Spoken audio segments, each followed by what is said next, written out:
Hello and welcome to my CISSP Review Questions to pass the exam in the first try.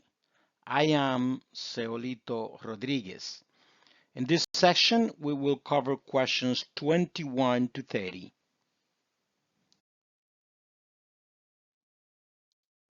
Question 21. In the do phase of the Plan, Do, Check, Act model, which of the following is performed? A. Maintain and improve the business continuity management or BCM system by taking corrective action based on the results of a management review. B. Monitor and review performance against business continuity policies and objectives. Report the results to management for review and determine and authorize actions for remediations and improvement. C. Ensure the business continuity policy, controls, processes, and procedures have been implemented. Or D. Ensure that business continuity policy, objectives, targets, controls, processes, and procedures relevant to improving business continuity have been established.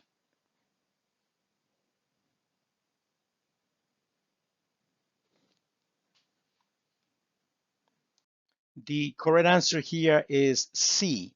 Ensure the business continuity policy, controls, processes, and procedures have been implemented. The do phase of the Plan, Do, Check Act, or PDCA as it's normally known, model, focuses on the implementation of the plans and processes that were developed during the plan phase. It involves executing the strategies and controls, training personnel, and implementing business continuity procedures and solutions. Question 22. What industry recognized document could be used as a baseline reference that is related to data security and business operations or conducting a security assessment? This material, this type of questions, we have seen this already on a previous video. I'm not going to spend too much time on questions that uh, come from a topic that we have seen in another video. So it is important that when you are studying, you take notes. And if you see a question that you don't understand that topic, make sure that you understand it um, so that you're ready to answer those questions. So anyway, in questions, like in this case, I'm just going to move forward and I'm not going to spend too much time on that. The correct answer to that question is C, Service Organization Control, or SAC 2 Type 2. Again, we have seen this before.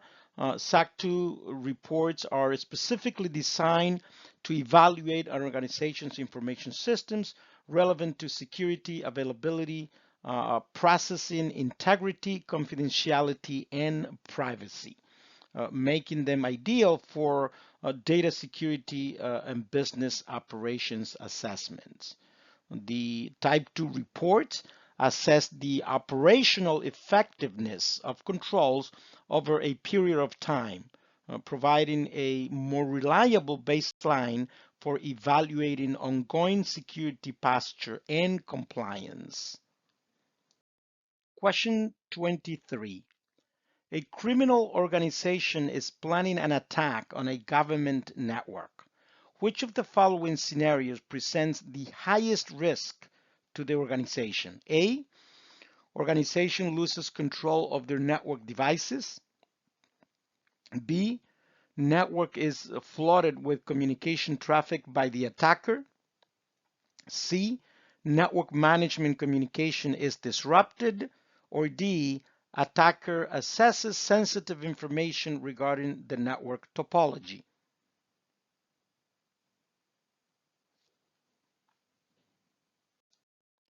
The correct answer here is A. Organization loses control of their network devices. Losing control of network devices presents the highest risk because it allows an attacker to, one, reconfigure or disable critical infrastructure like routers, switches, and firewalls. Two, redirect or intercept network traffic, leading to data breaches. Three, install persistent backdoors or malware. And four, among others, launch further attacks internally or externally using the compromised infrastructure. Question 24. Which reporting type requires a service organization to describe its systems and define its control objectives and controls that are relevant to users' internal control over financial reporting? Again, this question, we have seen it, so I'm not going to waste too much time. The correct answer here is B, Service Organization Control 1 or SOC 1. Question 25. Which of the following is the best method to validate secure coding techniques against injection and overflow attacks? A scheduled team review of coding style and techniques for vulnerability patterns. B, the regular use of production code routines from similar applications already in use. C, using automated programs to test for the latest known vulnerability patterns. Or D, ensure code editing tools are updated against known vulnerability patterns.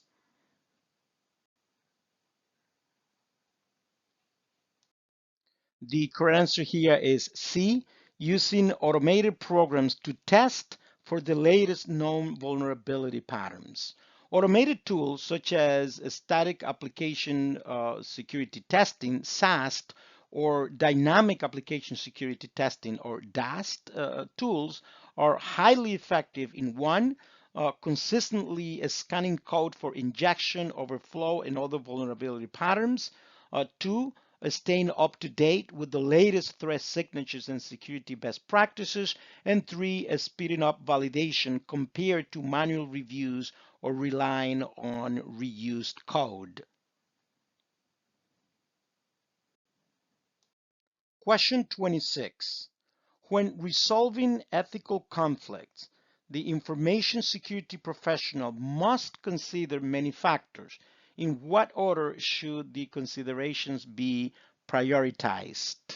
A, public safety, duties to individuals, duties to the profession, and duties to principals. B, public safety, duties to principals, duties to the profession, and duties to individuals.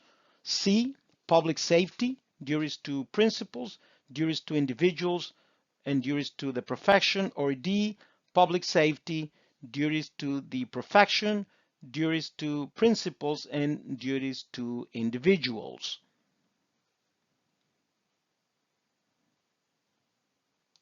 The correct answer here is D, public safety, duties to the profession, duties to principals, and duties to individuals. According to the CISSP Code of Ethics, the priorities for resolving ethical conflicts are: one, protect society, the common good, necessary public trust and confidence, and the infrastructure, for example, public safety. Two, act honorably, honestly, justly, responsibly, and legally. Three, provides diligent and competent service to principals. And four, advance and protect the profession. You are going to get at least one or two questions about the code of ethics of the ISC Square. So make sure that you understand what this is about. Question 27. Which service management process Best helps information technology organizations with reducing cost, mitigating risk, and improving customer service. A, Kanban. B, Lean Six Sigma. C, Information Technology Service Management, ITSM. Or D, Information Technology Infrastructure Library, ITIL.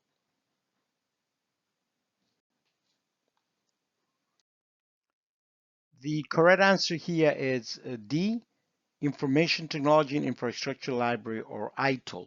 So ITIL is a widely adopted framework within Information Technology Service Management, or ITSM, that provides best practice for delivering high quality IT services. It helps organizations in many aspects. One, reduce costs by streamlining IT processes. Two, mitigate risk through a structured service design and operations. And three, improve customer service by aligning IT services with business needs and focusing on continual improvement. Question 28. A company is attempting to enhance the security of its user authentication processes. After evaluating several options, the company has decided to utilize Identity as a Service, or IDaaS. Which of the following factors leads the company to choose an Identity as a Service as their solution? A, in-house team lacks resource to support an on-premises solution. B, third-party solutions are inherently more secure. C, third-party solutions are known for transferring the risk to the vendor. Or D, in-house development provides more control.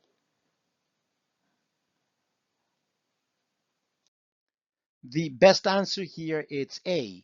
In-house team lacks resource to support an on-premise solution. Identity as a Service is a cloud-based solution that provides identity and access management, or IAM, capabilities without the need to deploy and maintain infrastructure on premises.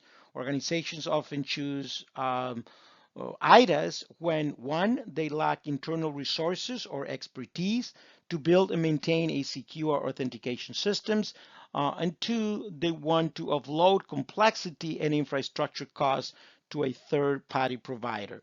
And I would like to add that in today's world, where a lot of companies are looking into the cloud to move their on-premises services. So one of the main reasons is that a lot of companies, they don't want to have any infrastructure.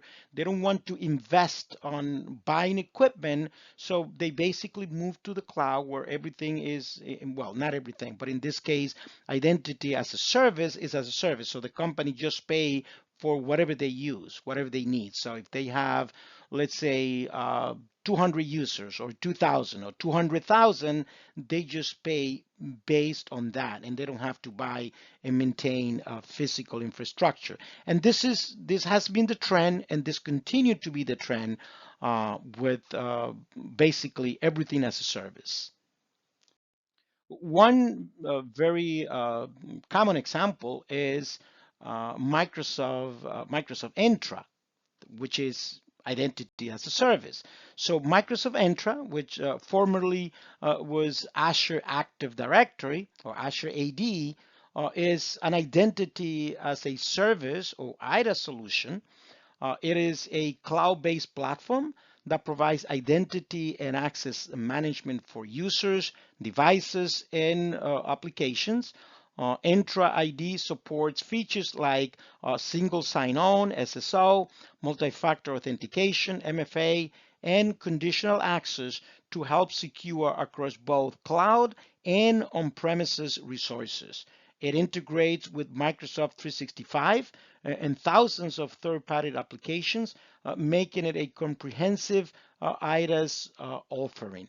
Organizations use Entra ID to improve security, reduce administrative overhead, and provide seamless, secure access to users across locations and devices. It is a core component of modern IAM solutions. So in the so here you have, this is my Microsoft uh, Entra tenant, right? Where you can basically manage users and groups, external identities. So let's say you have partners and you want to collaborate with those partners. You want to, you have a business partner that you want to introduce maybe as guest into your company so you can, talk in teams or collaborate with SharePoint.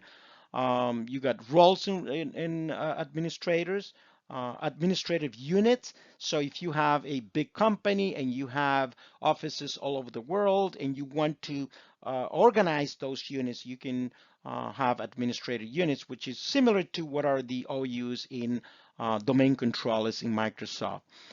You could also delegate admins to partners. If you have a big company and you want to offshore some of the responsibility to a partner, you can do that as well. You can register applications. There's tons of applications, and you can also have your custom application. You can manage your devices, etc. There's tons of stuff again that you can do with Microsoft Entra. If you have an on-premises environment and you want to synchronize your accounts, then you would use something like Microsoft Entra Connect, which allows you to synchronize your user. Anyway, so Microsoft Entra is a huge topic. We could spend weeks and months and years just talking about this whole infrastructure, but just to give an example what identity as a service is it's all about. And again, this is just one solution. There's other companies like Okta, for example, is one of them. It's a very popular one, but just give an example because Microsoft it's a company and services that most people are familiar with. Question 29. An organization recently suffered from a web application attack that resulted in a stolen user session cookie information. The attacker was able to obtain the information when a user's browser executed a script upon visiting a compromised website. What type of attack most likely occurred? A. SQL injection. B. Extensible markup language, external entities. C. Cross-site scripting. D. Cross-site request forgery. The correct answer here is C. Cross-site scripting. The scenario describes an attack where a user's browser executes a script after visiting a compromised website, leading to stolen session cookies. This is a classic example of a cross-site scripting attack. XSS allows attackers to inject malicious script into web pages viewed by others rather.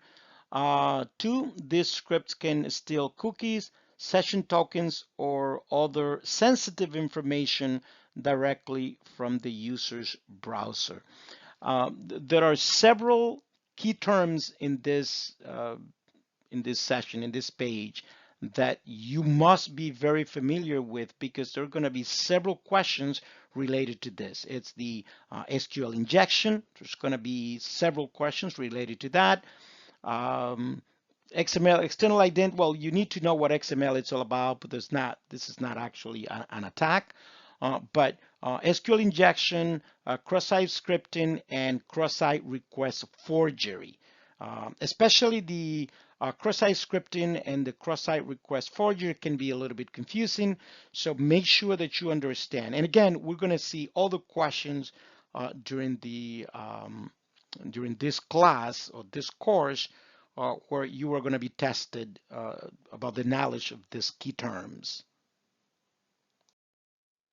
Question 30 and the last of this session.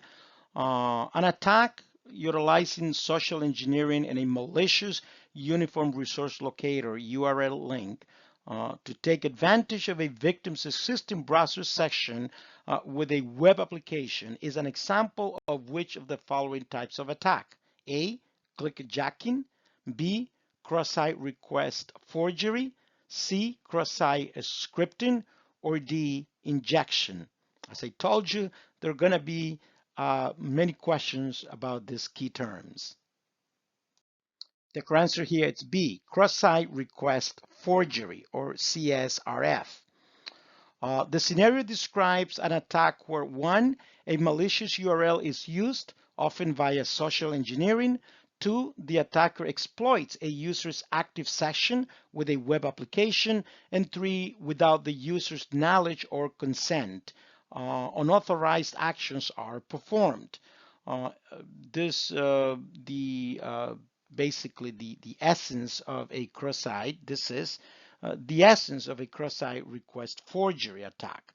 So CSRF tricks an authenticated user into unknowingly submitting a request, such as transferring funds or changing account settings. Again, this is very common.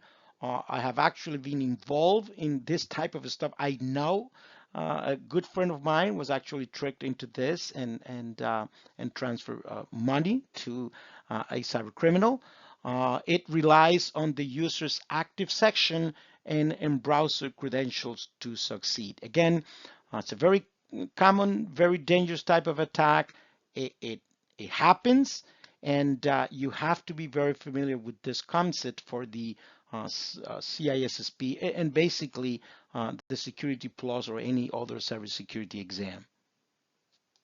All right, so we have come to the conclusion of this session.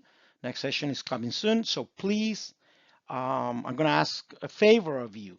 So if you find this content useful, please like it, but overall, the most important thing is subscribe to my channel and let's just keep going. So I hope that you complete this journey with me. I guarantee you that if you are serious about passing the CISSP exam, this is the only class that you will need to do that. Again, if you have some IT knowledge experience, if you have already studied for the CISSP and you just want to review, now if you're coming from another profession or you're not very familiar with all these terms, you may probably have to read a study guide along with this and but we are going to be covering all the type of questions that are going to be in the exam for the CISSP. Thank you, and I hope that you continue with me on this journey.